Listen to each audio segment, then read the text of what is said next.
কেউ একজন বাইরের সদর দরজায় খুব আস্তে আস্তে ঠোক্কর মারছে। সায়ন চেয়ার ছেড়ে উঠে দরজার দিকে এগিয়ে গেল।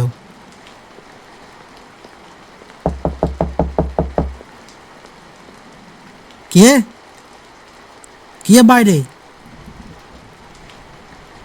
সায়ন, আমি রন্টু। বন্ধুর গলা শুনে সায়ন দরজাটা খুলে দিল। বাইরে ঘুটঘুটে অন্ধকার।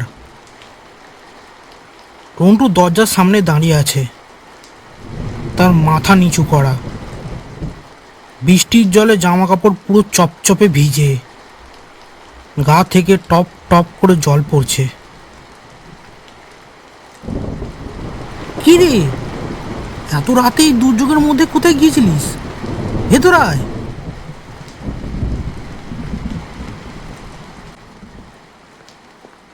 সে সোজা গিয়ে ঘরের কোণের একটা চেয়ারে মাথা নিচু অবস্থায় বসে পড়ল।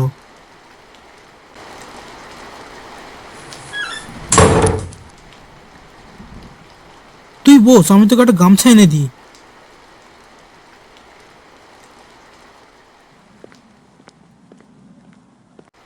সায়ন গামছা নিয়ে যখন রন্টুর দিকে ফিরল, ঠিক তখনই সায়নের মোবাইলটা টেবিলে জোরে বেজে উঠল।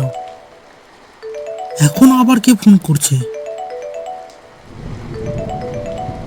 স্ক্রিনে চোখ পড়তেই দেখতে পেল রন্টুর বাবা ফোন করেছে।